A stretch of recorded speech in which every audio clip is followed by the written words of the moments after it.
Well, welcome everyone to another edition of our monthly webinar series. I'm Dan Lucasey.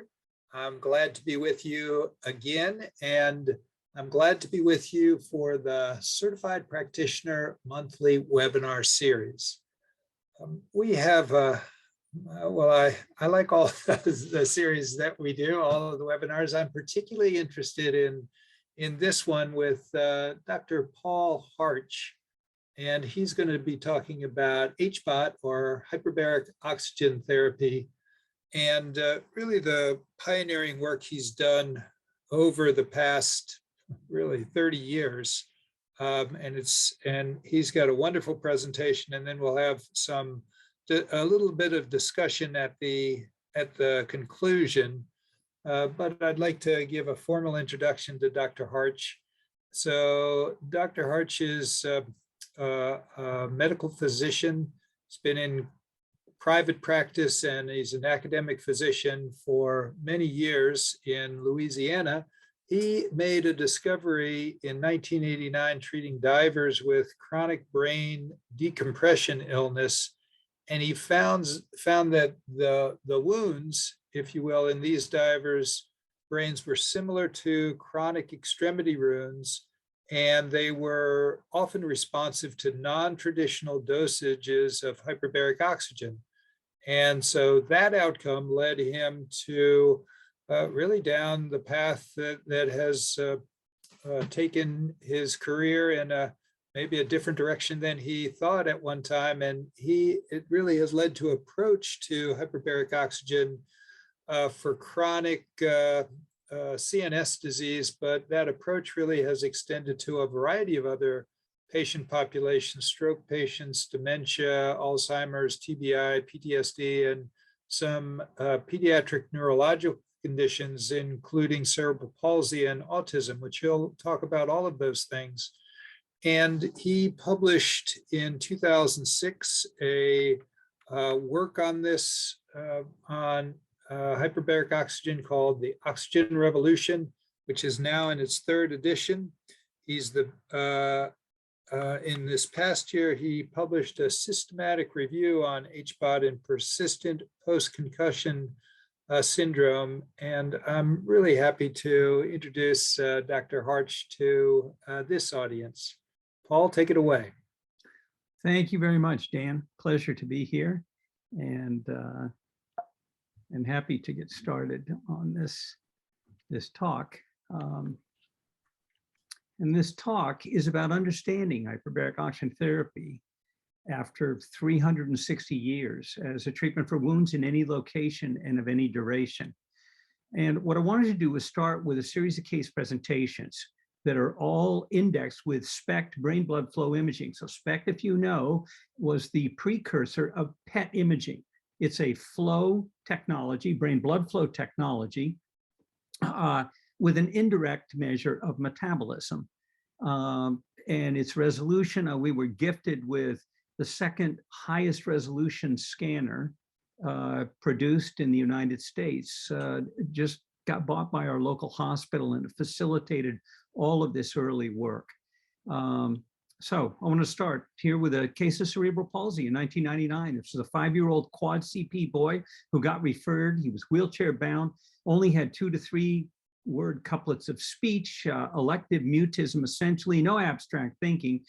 And he had a baseline SPECT brain scan done elsewhere, got 21 hyperbaric treatments based on the initial treatment I've done in some CP kids here in 1992. And next thing you know, was feeding himself for the first time, initiating conversation, explaining himself, began to understand concepts, had imaginative thinking, was able to comprehend.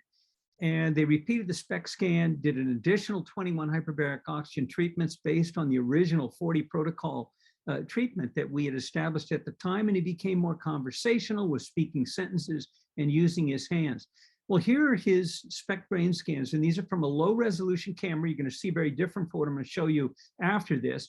And what I want you to pay attention to, these are transverse images. This is the brain blood flow legend. Highest brain blood flow is up here, white, yellow, going down through the reds, blue, and finally black.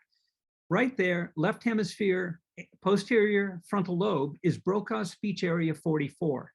And look what happened after hyperbaric treatment. This is what you call a janitor's case. The janitor walking by sees the screen and can read it across the room. You don't need a radiologist. He had a marked improvement in blood flow here, consistent with now his improvement in speech, and of course the global increase in flow, consistent with his cognitive changes. Traumatic brain injury, 1993, 19-year-old, high-speed accident, ended up with a GCS of 6 to 7 at the scene and in the hospital, went through prolonged rehab. 2.5 years later, referred to me here in New Orleans, inappropriate social behavior, cognitive deficits, perseverating nonstop, required 24/7 supervision, was driving his mother crazy. And he came down here, we did the baseline SPEC scan, began treating him in a series of treatment blocks interrupted by hurricanes. And the end result, improved social behavior, cognition, perseveration, advanced to assisted living, part-time employment, subsequently lived in a group home, and neuropsych testing captured this. Periodically, he'd come back for some additional treatment, and the quote here was his words: "I feel so much better in my head and can do new things when I have HBOT." Well, these are transfer scans from that high-resolution scanner, on the left before, on the right after, and you can see the global increase in blood flow. But what I want to focus here on is this right frontal lobe. You can see on the before scans, and look what happened afterwards, filled in. Turns out there's a neuropsych test that tests that right frontal lobe. In addition, though, take a look at his right temporal lobe. After treatment, we now have blood flow there. Right cerebellum now has flow, almost symmetric with the opposite side. And that is the Ray Osterrieth complex figure drawing. And what they do is they give a complex figure to the patient. He copies it while looking at it. They take it away. 30 seconds later, you redraw it from memory. And you can see he loses scale and detail. 30 minutes, they take it away, or it's already away. 30 minutes later, they ask him to draw it again. And you can see it's, unfortunately, that's a poor, it was really light, but these are his original drawings from the neuropsychologist. And the scale is still reduced and he loses more detail. Here he was after hyperbaric oxygen. The copy, perfect. Scale gets increased, but he maintains almost all of the detail. 30 minutes later, just a little bit of loss of detail. So we had consistency, neuropsych test, brain blood flow, right frontal lobe with a test specific to it. Chronic stroke, 1992. 68-year-old guy, multiple lacunar strokes. Last one, 2.5 years before, so he is stable, not improving, has intractable dizziness and imbalance, wears a cane or uses a cane, has a knee brace because of hyperextension, lack of control of the leg. He's dependent, housebound, very depressed over this, and in fact, even suicidal. And we imaged him, 1 hyperbaric treatment, repeated the SPECT, and then did 80 hyperbaric treatments in 2 blocks. And afterward, marked decrease in his dizziness, improved balance, no longer using his cane or leg brace, could go out in public, wasn't embarrassed. Mood was increased, and he now had a purpose for living. Physical exam, consistent with it. And here was the SPECT brain imaging. Before on the left-hand side, and at the end of the 80 hyperbaric treatments, again, you can see the global increase in blood flow here. But in particular, take a look at his right temporal lobe and the improvement in flow, and the right cerebellum here, now symmetric, consistent with his balance, coordination, and gait. Here is the 3-dimensional reconstruction, which takes the outer surface of those transverse slices and reconstructs it. So we're looking right at the patient. This is forehead with both frontal lobes behind it, right temporal lobe, left cerebellum, right cerebellum. And you can see the right temporal lobe and right cerebellum. Here he was after 1 hyperbaric treatment, which tests the brain, pulses it with oxygen and pressure, and assesses its ability to respond to the hyperbaric treatment. And here he was after the 80 treatments. That is a normal 3-dimensional reconstruction. Cerebral decompression illness, where this all began, actually our first case in '89, but this was a case in 1992. 49-year-old guy went sports scuba diving in the Cayman Islands, essentially twice a day dives, a week straight, drinking a lot of alcohol, which is a bozo no-no in diving, flies home to Louisiana. We believe he had decompression sickness probably down there, worsened on the plane with the low altitude pressure in the cabin.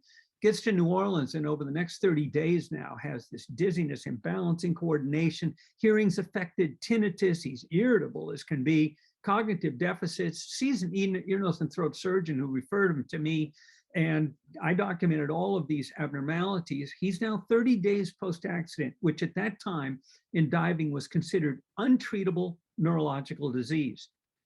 Did a brain scan on him, single hyperbaric treatment, repeated the SPEC, and began weekly treatments as long as he improved. And eventually we had global improvement. And at the end of it, I said, "How are you doing?" He says, "Well, I'm not going to kill anybody anymore."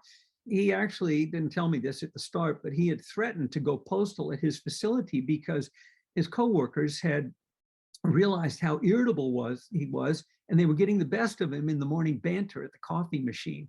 And he'd had enough and finally told them he was going to come back with his automatic weapon. And anyways, he was doing much better, obviously. He lived another 22 years, or at least I treated him for another 22 years periodically. He'd call up and say, "Hey, I'd like a booster, come in, we'd do a few treatments." He retired after work for 15 years additional time. Here are the before and afters. And if you look on the left-hand side, you can see overall there's been an improvement in flow, but also take a look at this right frontal deficit here, down on the bottom. And in addition, take a look at the right temporal lobe and right cerebellum and what happened afterward. Improvement in all of these areas, the right frontal lobe as well. Here's the three-dimensional reconstruction at baseline, and you can see these bilateral frontal deficits, right temporal, right cerebellar. There was after the third hyperbaric treatment and after 67. Again, a normal looking three-dimensional reconstruction. Another case of CP, 1999, 8-year-old boy, hemiplegic CP, but multiple other problems besides the hemiplegic problem, uncontrollable behavior, cognitive deficits, other cognitive difficulties with attention, concentration, autonomic problems with constipation and incontinence. And we did the sequence scan, single treatment, repeat scan, and then treated him. He ended up with 80 hyperbaric treatments in 2 blocks. And at the end of it, reevaluation, improvement in every one of these abnormalities. Well, this is another janitor's case. Here it is. These are the sagittal slices before. And here he is after those 80 hyperbaric treatments. Global increase in brain blood flow, consistent with his global increases in neurological function. Here's the baseline scan. Again, take a look at the temporal lobes. He also has inferior frontal deficits here. 1 hyperbaric treatment, improvement in the temporal lobes. And here he was at the end of those 80, almost normal looking brain. How about Alzheimer's disease? 2001, this is one of the first, well, I treated some cases in the 1990s, but this is the first really documented case of hyperbaric oxygen in Alzheimer's. And it was a challenge case, if you will, after I gave a talk at University of Oklahoma in the neurology department, said, well, you know, would this work for Alzheimer's? I said, we haven't been able to get a patient referred, or at least recently. And so they referred this guy, 58-year-old man. He'd had Alzheimer's, been diagnosed for 5.5 years, 3 years of anti-dementia drugs, which had no effect, and got referred. And during his hyperbaric treatment, what we saw was slow progressive improvement. Their retesting of him showed improvement in his memory scores. And here are his brain scans. And if you look, this is the classic area that's been identified in Alzheimer's, the posterior watershed area of the cortex on both sides. And this was at baseline, 1 hyperbaric treatment, 40 hyperbaric treatments, 80 hyperbaric treatments. Now he's not normal. This, in fact, is artifact. Head was outside the collimator, and so it was cut off there. But essentially, improvement in a neurodegenerative disease for which there is really no treatment. Alcoholism and subacute stroke, 2001. This is a 68-year-old guy who ended up with alcoholic cardiac disease, atrial fibrillation, on Coumadin, stopped taking his Coumadin because he was drinking.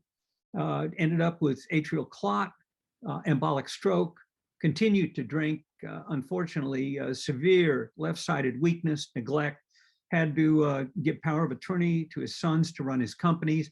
And he came down to New Orleans 1 month afterwards with his significant deficits.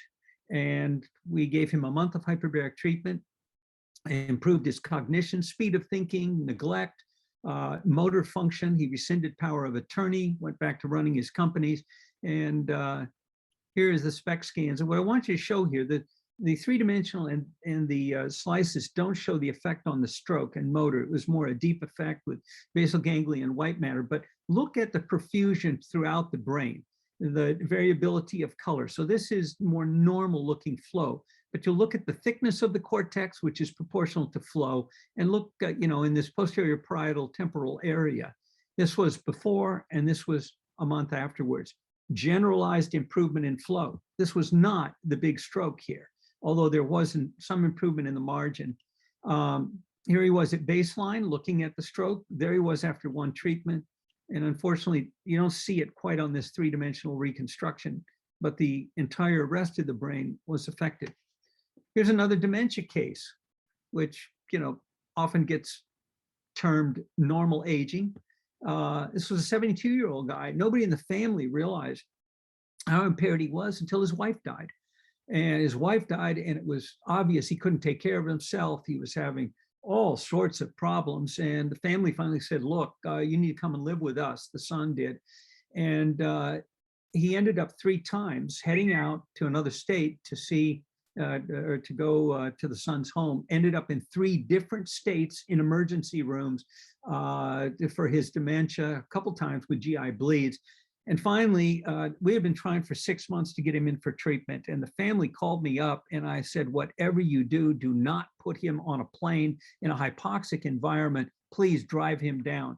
Well, they promptly put him on a plane. They had an air marshal incident and had to put the plane down. Air marshals took him off the plane, took him to the hospital. He had pneumonia also. He got discharged and we brought him over to New Orleans, admitted him, worked him up. It was all due to his dementia, his shortness of breath, and so on. You can see Fulstein mini-mental status of 15.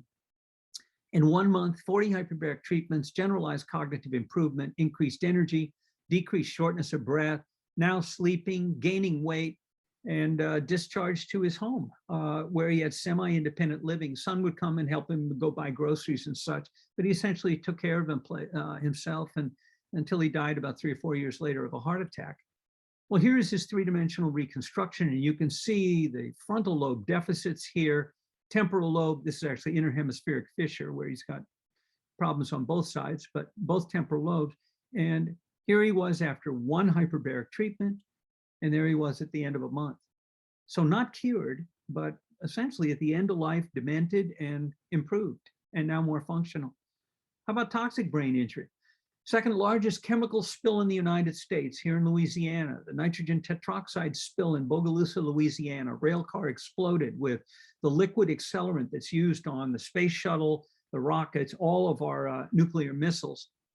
Rapid, highly oxidizing oxygen donor, N2O4. Actually, nitrogen oxide, the breakdown product is a component of smog, which we know is an oxidizer. But 52-year-old first responder, all the first responders were rushed in. None of them had respiratory protection. They all ended up with lung injuries. And of course, it complexed with the blood delivered to the brain injury as well. And here he was 2 years later with shortness of breath, weakness, lung problems, fatigue, irritability, a host of cognitive problems, sleep disruption, a typical chemical encephalopathy. And baseline SPEC scan, 1 month of treatment, in improvement in his chemical reactive airways disease, energy level, irritability, cognition, and sleep, and repeated his imaging. On the left-hand side, transverse slices before, on the right afterwards. I mean, not quite the janitor's case, but you can see the global improvement in brain blood flow and indirectly metabolism. And here's the three-dimensional reconstruction. So you can see bilateral frontal, bilateral temporal deficits, heterogeneous appearing brain, and there he is 1 month later, improved, consistent with the outcome. Polydrug abuse, adolescent, 19-year-old male with a host of cognitive problems, mood disorder, impulsivity, short temper. 6-year history since 13 years old, over 2,000 doses of Rohypnol, the date rape drug, to induce loss of consciousness. He liked that high feeling right before he passed out. large amounts of ecstasy on top of it, and a variety of other drugs, cocaine, glue, etc. And I got referred by a colleague whose son this was, and we gave him a series of hyperbaric treatments, Spec Scan before and after, improved him, and actually marked improvement in a variety of his dysfunctions. This is a 19-year-old brain, and take a look at this. Inferior frontal lobes, bilateral temporal lobe, diffuse heterogeneous pattern of brain blood flow. Really looks like the 15-year-old or 53-year-old chemically poisoned man. And there he was after single hyperbaric treatment. We didn't get the final one after 35, but clinically improved and consistent with what happened even after one. Preeclampsia, global ischemia, subsequent diagnosis of autism, 3-year-old girl, mom was toxemic, fetal distress, emergency C-section, born 3 weeks premature. From the get-go, the child was abnormal and very obvious developmental delays, ended up with extensive evaluation, finally diagnosed with pervasive developmental disorder, autism, and mild mental retardation, walks on her knees, makes minimal eye contact, afraid of people in crowds, can assist in no activities of daily living, can't feed herself, is self-abusive. Scan, dive, scan, sequence, HBOT in 2 courses over 4 months, repeated the Spec Scan, now walks with a walker, makes eye contact, is interactive, playful, comfortable with people in crowds. They could take her out, feeds herself, and was no longer abusing herself physically. 7 months later, full ambulation and continued improvement in all areas. Here's her 3D. And again, take a look, inferior frontal lobe defects, bilateral temporal lobe defects, and you can see there's damage back here in the cerebellum as well. 1 hyperbaric treatment, 80 hyperbaric treatments. Not normal, but improved globally, consistent with her clinical state. And finally, my mom, who at the time we finally ended up putting a chamber in her home, she was 83. And between 68 and 70 years of age, she had had 3 elective surgeries and had anesthesia accidents, very sensitive to the anesthesia. Blood pressure dropped in the 60s. They couldn't get it up for hours and hours and hours. And of course, after each successive one, increasing memory problems, dizziness, and progressively demented. We had to take her car away. She ended up having to move in and live with my brother. Before she got to that point, though, MRI had been done, and she had a focal stroke in her temporal lobe with a gradient of perfusion over the entire hemisphere, consistent with the systemic reduction in blood flow she'd experienced and blood pressure during these anesthesia accidents. Well, when she was still able to travel, I brought her down here to New Orleans before she really was demented, and gave her 22 hyperbaric treatments. She had marked improvement. She got a bronchitis, had to go home, and lived at altitude, and over the next 4 years deteriorated. Finally, Hurricane Katrina, when I evacuated, went out and you know, what do I do for a living? And I can't treat my mother. I put a chamber in her home, and ended up at the time she was sleeping. My brother and I had given her about 6 months to live. She was on 2 dementia drugs, 2 antidepressants, could barely walk without assistance, severe debilitating arthritis. And we started her hyperbaric treatment. I treated her 245 times over about 16 months, and progressively improved cognition, able to carry on conversations, dizziness decreased, was able to walk independently, got her off her dementia drugs, antidepressants, narcotics, and anti-inflammatories for her arthritis. And she still was cognitively impaired, but overall her quality of life was markedly improved. And she could play cards and be my brother, who was a general surgeon, which maybe isn't such a big accomplishment, but still, it was an improvement. She lived 8 more years, and she didn't die at 90. She actually had fallen, fractured her shoulder, had a dislocation, and when we told her she needed a pin in it and a surgery, she just said, nope, it's time to cash in my chips. It's been a good life, and went to sleep and was gone in 2 weeks. But the point was, we had given her 6 months to live. She was declining so rapidly, and she lived another roughly 7 to 8 years and had a good quality of life. So what happened here? I've shown you 12 cases, 9 different diagnoses, 10 different or mixed pathologies. one subacute decompression illness case, and a single therapeutic modality with 12 similar clinical and blood flow imaging results. And the suggestion here is hyperbaric oxygen may be a generic drug for generic chronic brain pathology. Well, really, what's going on? It kind of begs the question and leads us to having to reappraise what is hyperbaric oxygen after 360 years. Well, this is what I was taught in medical school, and essentially is what my generation of doctors, I went to medical school from 1976 to 1980. And in passing down the hall on my first medicine rotation, we heard a group of doctors rounding outside this room and talking and reviewing one of the patients. They said, well, one of them said, how about hyperbaric oxygen? And I waited till we were down the hall and I asked my resident, what's hyperbaric oxygen? And he said, oh, God, it's non-science, been thoroughly disproven. Charlatanism, snake oil sales, and fraud. Don't give it another thought. And of course, that was embedded in me until 8 years later, I found myself in this emergency medicine diving practice in New Orleans, where we were the South Central United States and Gulf Referral Center for diving accidents. And I had to go get trained in diving medicine. It's not taught in medical schools, nor is hyperbaric oxygen. And here was all this published science, and I couldn't figure out where is the disconnect. Charlatanism, non-science, and all these peer-reviewed publications, mostly basic science, but some clinical. Well, it has led to this traditional definition, which has been the foundation of hyperbaric therapy. Hyperbaric oxygen treatment, in which a patient breathes 100% oxygen intermittently while inside a treatment chamber at a pressure higher than sea level, in other words, greater than 1 atmosphere absolute, can be viewed as the new application of an old established technology to help resolve certain recalcitrant, expensive, and otherwise hopeless medical problems. Pressurization should be at 1.4 atmospheres or higher. And so I've highlighted here, first of all, there is no is in this. You know, a house is a structure that you live in that protects you from the elements. A ball is a round object that rolls or that you play with. There's no is here.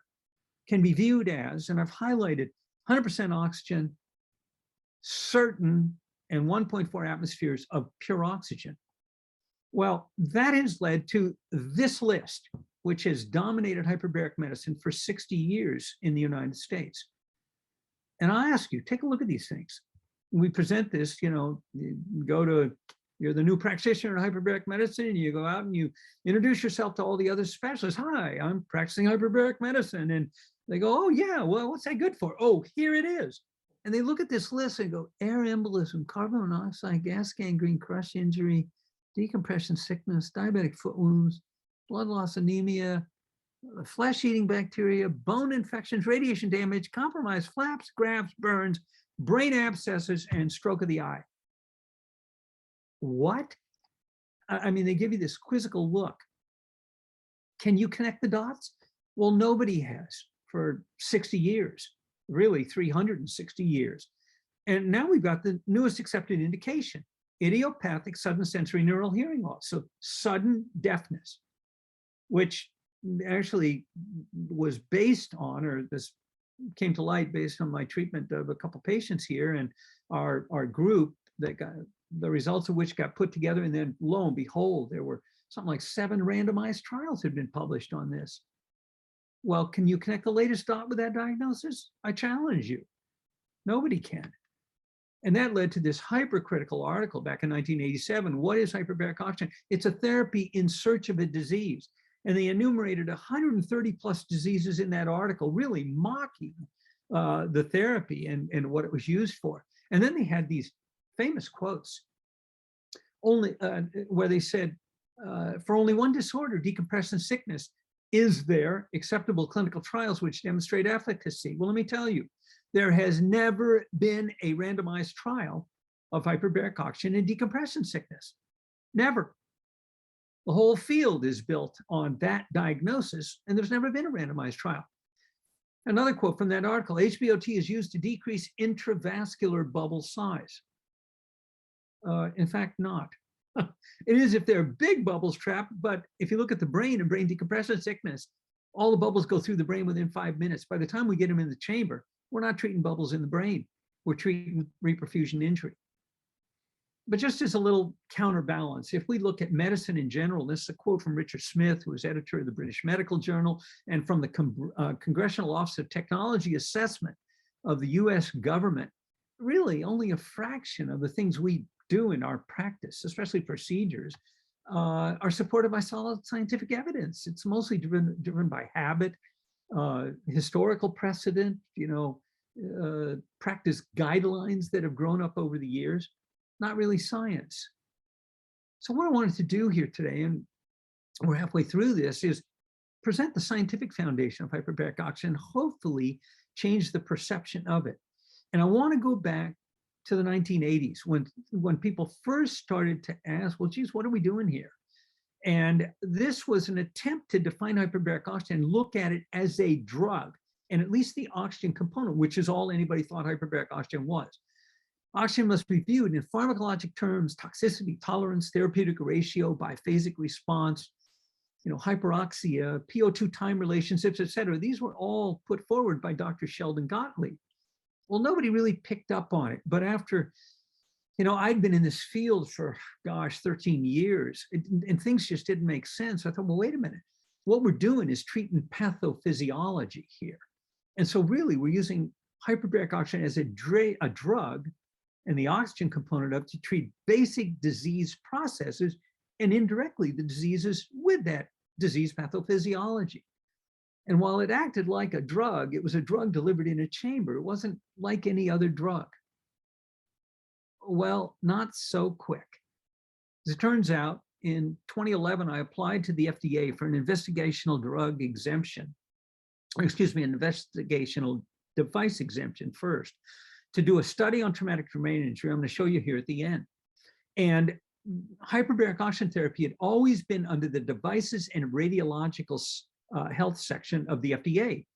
And in 1999, they decided, wait a minute, hyperbaric oxygen is using oxygen. Oxygen is controlled by the drug side of the FDA, the CDER, as a prescription drug. So we're moving it over here.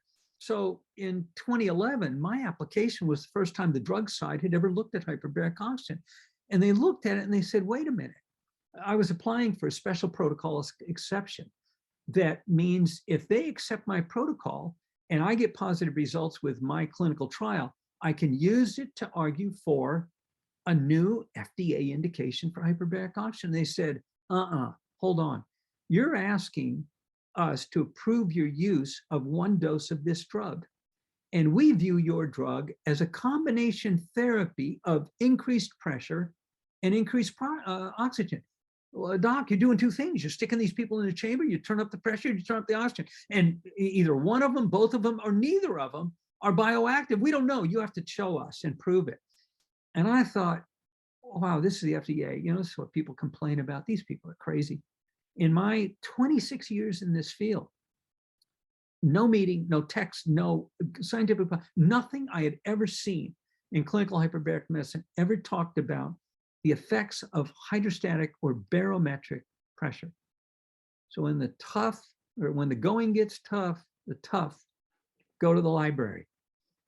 I went and did a literature search, and what I find, 50 years of elegant basic science physiology on the effects of hydrostatic or barometric pressure.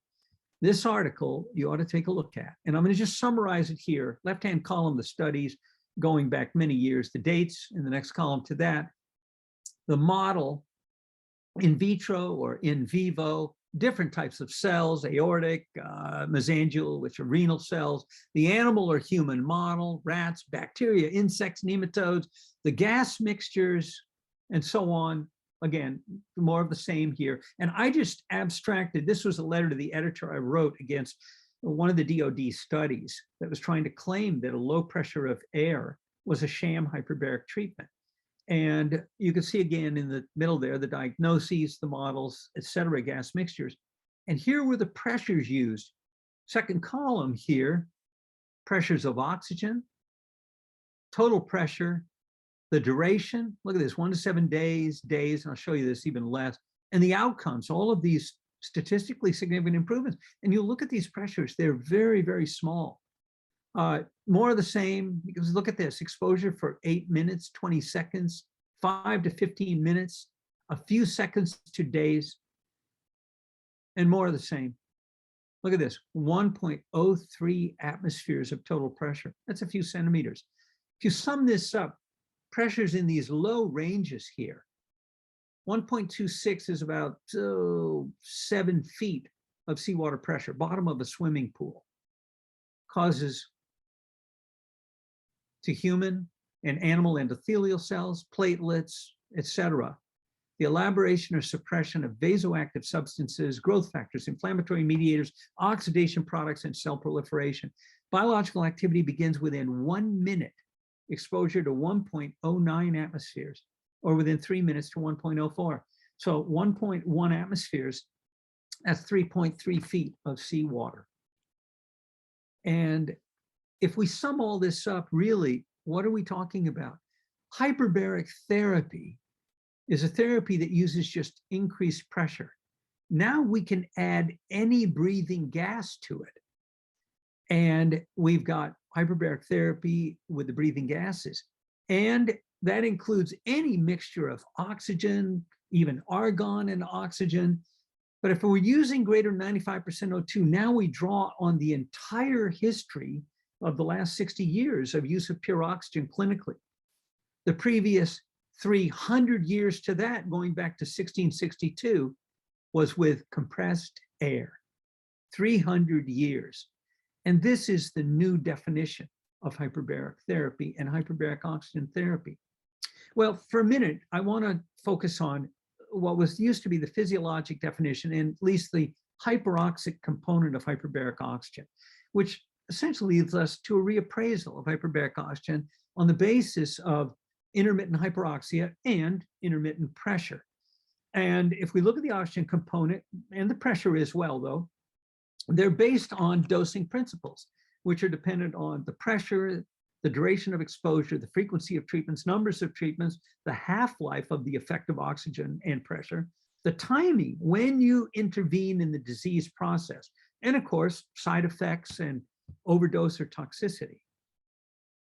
And the key concept here is that when you injure someone or an animal or tissue, there's a stereotypic reaction that takes place that is dominated by the inflammatory reaction, but it goes through phases of healing, from the initial inflammatory phase to the proliferative to finally the remodeling phase. And at each step, there are different cell types, there are different proteins that are elaborated, different genes that are turned on, and the tissue changes, and finally you have healing of the wound and or scarring. Ultimately, what we're trying to do is identify the dose of hyperbaric oxygen that is pathology specific at the time we're intervening in the disease process. Well, if we look at least the oxygen component in hyperbaric oxygen is determined by Henry's law, which says the pressure of a gas in solution is proportional to the partial pressure of the gas interfacing with it. Well, where do we have this? Pressure of oxygen in our alveoli, the lungs, gets dissolved in solution, and it's proportional to the pressure of the gas in our alveoli. So if here is the pressure in our lungs at sea level and the gas that's dissolved in our blood, if you double the pressure, you get twice the pressure of gas in our alveoli, twice the pressure in solution. So look at a clinical hyperbaric chamber, a hard shell chamber, which goes to a total of 3 atmospheres of pressure, which is the equivalent of 66 feet of scuba diving, or if you're diving underwater, pressure. Here's the millimeters of mercury pressure. If we look at the amount of oxygen, just breathing air in that chamber that's dissolved in plasma, you get up to 1.31 volumes %. But if you're breathing pure O2, you have 6.8. Where's the magic in this number? Well, the oxygen extraction fraction for our vital organs at rest is 6 volumes %, which means if you're in a hyperbaric chamber on 3 atmospheres of pure O2, you don't need your hemoglobin. You've got all the oxygen you need in the plasma. And of course, that experiment was done in 1960. Lead off issue, cover of the Journal of Cardiovascular Research. And these were Dutch surgeons who were now using this in blue baby operations to keep the baby alive and the heart resuscitatable during blue baby operations under pressure on pure oxygen, and also to treat carbon monoxide poisoning, gas gangrene, conditions that were dependent on hypoxia. And what they did was take pigs, put them in a chamber, compress them to 3 atmospheres of pressure, and exchange transfuse them. Took them from a hematocrit of 49 down to 0.4 while they infused normal saline. So essentially here at 3 atmospheres of pressure, there it is, 3 atmospheres of pressure, hematocrit was 0.4. It was faintly pink blood. And they were happy as pigs in a hyperbaric chamber. And then they retransfused in the blood, brought them out, and there's the pig, alive and well. Well, this is what kicked off hyperbaric oxygen in the United States in the 1960s. So what we're looking at is using hyperbaric oxygen as a drug, and it has both acute and chronic trophic effects as well as effects on acute and chronic disease pathophysiology. If we look at some of these acute effects, they've all been documented. A cessation of Clostridial alpha toxin production, inhibiting bacterial production of Clostridia and other anaerobes, reducing cerebral edema. In fact, it's been shown you can reduce edema in any injury or model with hyperbaric oxygen. Acute effects on burn shock and increasing survival, ameliorating hemorrhagic shock, burn edema, enhancing white blood cell bacterial killing, reducing hypoxia in multiple models, dissociating carboxyhemoglobin, inhibiting reperfusion injury, which is the injury that occurs on reestablishment of blood flow after interruption, such as tourniqueting a leg to do a bypass operation, or a heart with bypass surgery, or what happens after resuscitation from cardiac arrest, any interruption of blood flow, reperfusion after thrombolytics from a stroke or MI. There are now 50 to 75 articles on this in all organ systems, animal models, etc., showing hyperbaric oxygen and a powerful effect on reperfusion injury. Well, the prototypic model of this, at least in chronic, and I'm sorry, jump to slide. So those are the acute effects. We also have chronic effects. And what do? You stimulate growth of tissue, fibroblast proliferation, bone remodeling, angiogenesis, new skin growth, changing the oxygen capacitance of ischemic tissue, stimulating bone marrow stem cell production and release, inhibiting inflammation.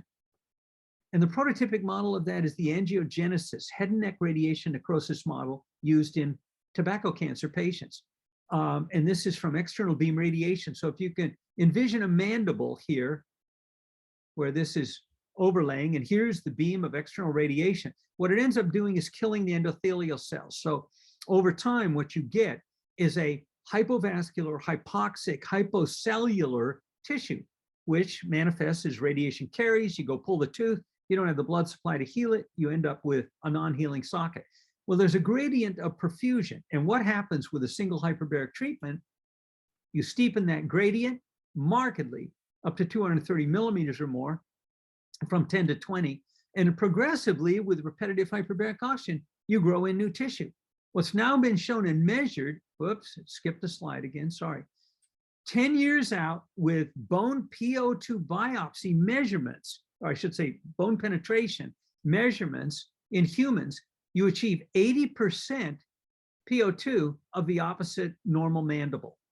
In other words, it's durable because you grew new tissue. And so what's happening here is we're using HBOT as a drug for disease processes, not diseases. We're healing wounds and growing tissue. Well, if you're stimulating growth of tissue, you've got to go through the nucleus. You have to stimulate the cell to divide. How do you do that? You've got to somehow signal the nucleus to begin mitosis. Well, what's been shown over the years is the effect is directly on DNA. And there have been a whole series of targeted single gene experiments showing hyperbaric oxygen improving, platelet-derived growth factor receptor, mRNA. Here's the receptor itself, growth factor receptor, intracellular adhesion molecule, vascular endothelial growth factor, HIF-1 alpha, angiopoietin, mitochondrial DNA, the apoptotic genes, basic fibroblastic growth factor, procollagen mRNA, antioxidant genes, etc. Well, what finally happened is, if you look at all of these effects on genes, here is the initiator section of the gene. Somehow hyperbaric oxygen is epigenetically acting on the proteins and the general transcription factors here to somehow activate this complex and begin gene transcription. And this all came to a head in 2009 when Dr. Godman took human endothelial cells from skin biopsies, plated them in a petri dish, and gave them a single hyperbaric treatment, did a mass gene array analysis for 24 hours. And what did they find? 8,101 of our 19,000 protein coding genes were turned on or turned off. The largest clusters of turned on genes were the anti-inflammatory and growth and repair hormone genes, and the largest clusters of turned off genes were the pro-inflammatory and cell death genes. If they gave a second treatment at 24 hours, by 48, the cells began to round up and form microtubules. Well, this was followed by a very important experiment in neurons. So endothelial cells, highly reactive, but neurons less reactive. And what they did was take rat neurons and expose them to either normal baric air, oxygen, or hyperbaric air at 2, 4, and 6 atmospheres, or hyperbaric oxygen at 2, 4, and 6 atmospheres. And they looked at gene expression the same way Cassandra Godman did. What did they find? 183 genes up or down regulated significantly. And more genes, it turns out, were altered or affected by air than oxygen. And here is their finding. So this is greater than 1.5-fold increase in gene expression, and this is suppression of genes. It didn't matter the pressure or the oxygen amount. The oxygen affected the same number of genes, different genes, but the same number. Pressure, however, affected far more genes. It turned them off. But as you increase pressure, it affected less of them. Similarly, as you increase the pressure of oxygen going from just 1 atmosphere to pressure, you decrease the number of oxygen genes that were expressed. So progressively, a decrease with pressure and a decrease with increasing pressures of oxygen. And here are the Venn diagrams showing the common genes to all of the pressures, common genes to all the pressures of oxygen, and then the overlapping ones and the independent ones. And so what comes out of this is pressure tends to suppress genes and oxygen turn them on. But there was another important finding. If you looked at 2 atmospheres of air, which was 2 atmospheres of pressure and 0.4 atmospheres of oxygen, and the 163 genes turned on, and 2 atmospheres of pure oxygen, which was 2 atmospheres of pressure and 2 atmospheres of oxygen. The only difference was the oxygen. There were 34 genes. Well, wait a minute, if pressure turned on 163 and somehow the oxygen with the same pressure only had 34, the oxygen at that pressure was interfering with the pressure genes, which meant that hyperoxia and increased barometric pressure have both independent, overlapping and interactive gene effects, which means we're in a whole new world now of dosing hyperbaric oxygen. So we have a drug for disease processes, not diseases. The primary activity is at the DNA or chromosomal level. And now let's go back and see if you can connect the dots. Essentially, we're treating common pathophysiology with all of these. Air or gas embolism, we're compressing any retained bubbles.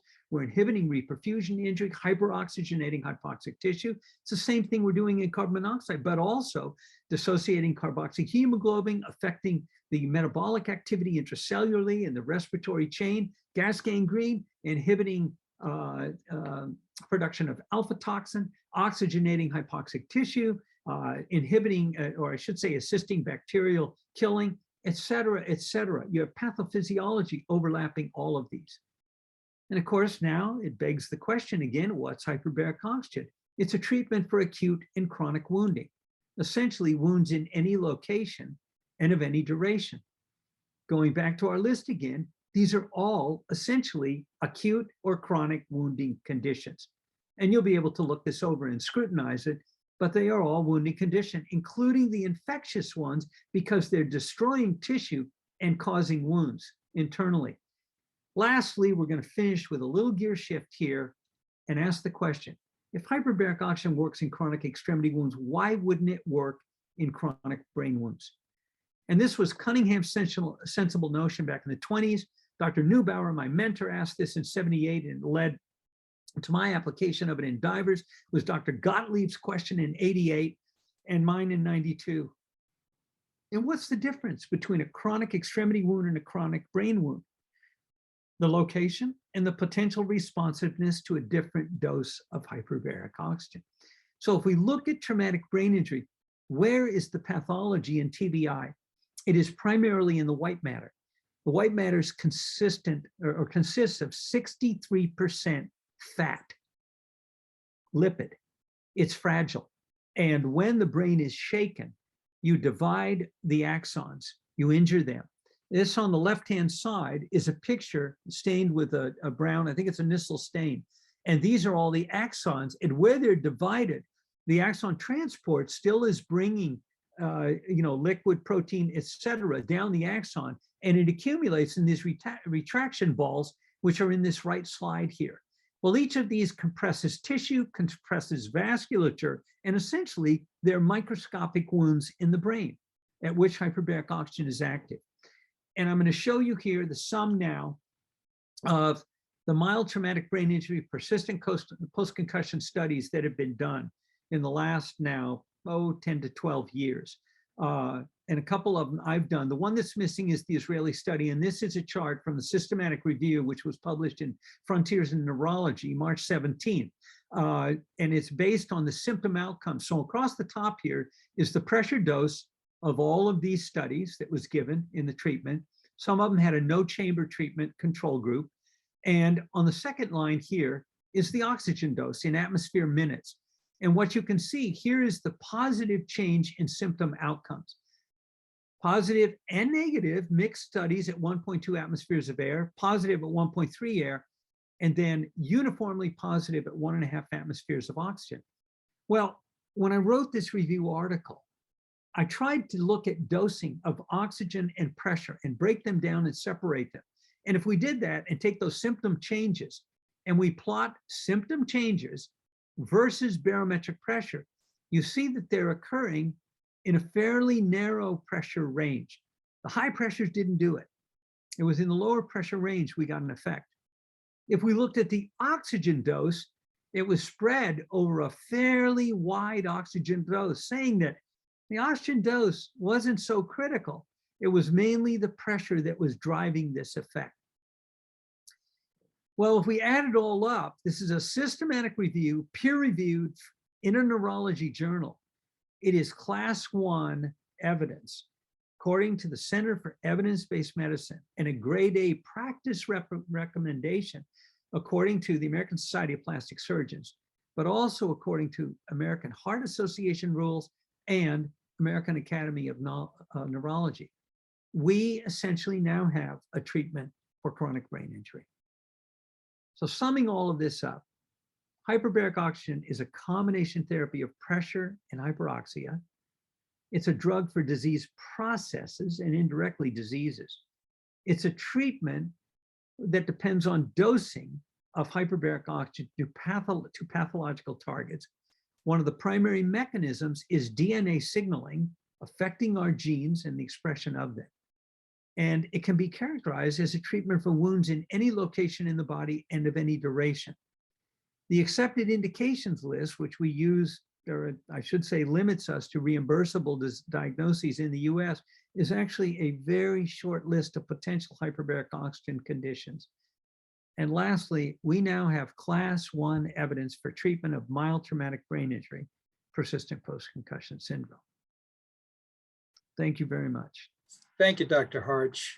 That was a wonderful kind of in a number of different ways. One is just all of the cases that you presented on chronic brain injury was, I think, inspiring, and also really taking us through the science and the history was also very useful for me to really get I think, a very fast education in hyperbaric oxygen. So I really appreciated that. And I just want to ask you, kind of follow up on a few questions.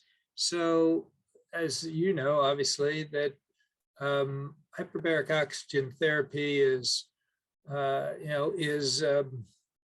indicated for non-healing diabetic ulcers and recurring bone infections, et cetera. And but it obviously hasn't taken off in the way that you're describing. And I'm wondering why you think that is at this point. Do you think it's just more research, or do you think what are your thoughts about why it is where it is? And you've certainly gave some wonderful cases and a systematic review, and it seems like there should be a lot more research going on to follow up on some of these conclusions that you've reached. Well, that's what I was trying to do in putting this lecture together. And it's a lot of information because it's at the same time trying to sum up the history of this and show where the problems have been, and also give the science of it, to give the understanding that this is, the science of this now is finally coming known. But the reason for the very stunted growth of it and lack of acceptance is rooted in this misunderstanding. This therapy has not been understood since its inception. And the physicians who have come to kind of inherit this therapy in the United States, the hyperbaric physicians and the medical society have not understood exactly what this therapy is doing. And so when the FDA and Centers for Medicare and Medicaid Services came to the group of experts to ask them, wow, what do we do with this therapy? It came in the 1960s and it's now being billed to insurance. And, the FDA, we got to, put some kind of label on this, help us out here. And they used this definition. And what they were trying to do was establish the credibility of the specialty. So they defined it by the diseases that they felt it worked for historically, or it used at least in the short history in the United States. And it's not that it didn't work for those, but it worked based on its treatment of the underlying pathophysiology. And so what happened is they tied the specialty and the reimbursement of it in the hospital setting to this list. And that list was, no one could understand it. And what it's done is just confuse the entire medical profession. And in the midst of this, what happened in 1978, my mentor, Dr. Neubauer, stood up at a meeting and presented 2 multiple sclerosis cases that had chronic bone infections that he was treating for hyperbaric oxygen. And he said, wait a minute, I was using this for a standard indication, treating these bone infected feet, and their MS got better. And it caused a firestorm of controversy because he now is showing you could treat chronic neurological disease, which the neurology specialty said was impossible. And he was doing it at a fraction of the cost of what the Undersea and Hyperbaric Medical Society had succeeded in getting reimbursed in the hospital setting. So it was a threat to the credibility of this new specialty, the financial stability of it, and it was all guns pointed against neurological application of this. In the process, the whole specialty got caught up in this controversy and misunderstanding. And as a result, it's taken a long time now to accumulate the science and finally be able to show this. And the final component is it's being duplicated in other countries and published outside the United States, in particular, China, Japan, Russia, and now Israel, that is validating the science of this. And it's led to an awakening of it in the United States. Plus, really all of this work that we've been doing here, which has inspired some other people to do it. So it's now coming into awareness, and people, based on this science, exactly what I'm showing you here, it's an epigenetic therapy. Unequivocally, inarguably, we're affecting gene expression and growing new tissue. I So think you're definitely speaking the language of functional medicine and epigenetic changes. So I think you have a very interested audience. I wanted to switch gears a little bit and ask you, so some of the indications that you were suggesting and some of the case studies seemed like there was a window in which you would use HBOT, and some seemed like there wasn't necessarily a window. Do I have that a window of applicability where there would be positive results? Do I have that right? yes and no. It's a window depending on dose. So if you look, and this is where my whole discovery came in decompression sickness, and in particular, cerebral decompression sickness. The US Navy has taught us, and the treatment of that is based on immediate treatment, meaning you're symptomatic, you come out of the water, you're symptomatic, you're immediately in a chamber. And once you have delay beyond 24 hours, it was taught that there was no treatment. Nothing would respond. What we found, we're a coastal facility. So the diving accidents have to come in from the Gulf of Mexico by boat, by land, or the Coast Guard fly them in. We're seeing these cases hours to days later. And when I came into the field, we treat them and they wouldn't get 100% better with one treatment like the Navy said. And I started asking questions, well, what are we doing wrong? We're getting a 40% rate first treatment. And they said, well, nobody really knows. I go, well, what are we treating here in the brain? Nobody could answer it. The reality was the research had been done. The bubbles went through the brain. We were treating reperfusion injury, and the reperfusion injury was that Navy time window, first couple hours. After that, you're treating microstroke pathology. And it was sensitive to a lower dose. So these cases, I started treating in a very extreme situation I talk about in the book, but I lowered the dose. And it turns out the brain pathology was more sensitive to that lower dose. And lo and behold, they improved. We said, well, wait a minute. Why wouldn't these other brain pathologies in the subacute and chronic phase respond? And we started expanding it. CP, autism, traumatic brain injury, stroke, toxic brain. I think I've looked at 90 different neurological diagnoses, and the great majority of them responded, but they didn't respond at those higher doses so well, or you had to do it in a special way. So the point is, timing is crucial for dose because that pathology changes. And that was the secret and the key here. Now it's trying to look at a person in terms of where are we in your pathological process within the first 6 months or after, because generally by 6 months time, we're in that chronic phase of any wound healing, a surgical procedure, a brain injury, you name it, certainly by a year. And that's what we started targeting with all of these cases. In the first year, we did a formal study. Mandatory entry point was 1 year post. So you were in that plateau phase. So now it's precision medicine, trying to look at you and dose you according to your pathology. Mm-hmm. Mm-hmm. And Paul, you've certainly talked about a lot of indications, and I'm wondering what are the contraindications and what are the side effects that you've seen with HBOT? Contraindications, there are almost none. Brain death, okay.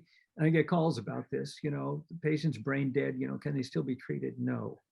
And this is a problem in hyperbaric medicine. The surgeon finally refers you a person with a dead black foot. Here's hyperbaric oxygen, can you save it? No, you can't save dead tissue. But the most accepted absolute contraindication is untreated pneumothorax. In fact, you can treat hyperbaric in a hyperbaric chamber with that. It's pneumothorax at depth in the chamber when it occurs is a real problem. But let's just keep it for the record. Untreated pneumothorax is an absolute contraindication. Everything else you can make accommodations for and find a dose where you can potentially treat somebody for their pathology. Okay, severe cardiac disease with low ejection fraction, congestive heart failure, You have to be careful with the oxygen dose of that because hyperoxy vasoconstriction, protective with any excess oxygen, even nasal cannula, is afterload, and a heart pumping against that increased resistance and pressure, blood pressure, can tip them over. So you have to treat them at a lower dose. But you know, that contraindications and seizure disorders, you have to be very careful. You also have to be careful with asthma, but you still can treat them. And in fact, it's therapeutic for seizures in the right range. Side effects, it's mainly oxygen toxicity. People think, you know, hyperbaric oxygen is wonderful. Some's good, more is better, sky's the limit. And this is where the problems have occurred, is people increasing the pressure, particularly of the oxygen, and especially in neurological conditions. You can get people oxygen toxic, and I've written a book chapter about it. In fact, when we started off on this, the dictum written textbook is you can't get into problems under 2 atmospheres, 1.9 atmospheres of pure O2, meaning stick someone in a chamber, take them to 1.9 and leave them, and you can't have oxygen toxicity. And believe me, you sure can, because we started at 1.5 atmospheres of O2, and when we started seeing it, I ran to the meetings to present it, and nobody in the hyperbaric field had seen it. It's like, what are you talking about? You're crazy. I've now published a book chapter on it. It is very real, and we're going to have another publication out. So side effects are overdosing, you know, too much, and the effects have been well described with it. It's like dosing any drug. It's a practice of medicine issue, you know. Yep. Too much of any drug and too little. Yep. It's the right dose. Yeah, That's exactly right. Well, I want to thank you again for really providing this really in-depth and comprehensive overview, and for following up for the past over 30 years and making I think this mark on medicine, and also for obviously anybody who's interested. You have this book out, and this most recent systematic review that are in the PDF. So I think people have a lot of resources to go to look into this further. Thank you very much. I appreciate the opportunity. It took us a while to get to this point. We've been working on this for what, 1.5 years or something? We have, Oh, and I appreciate it too. Great pleasure. Good.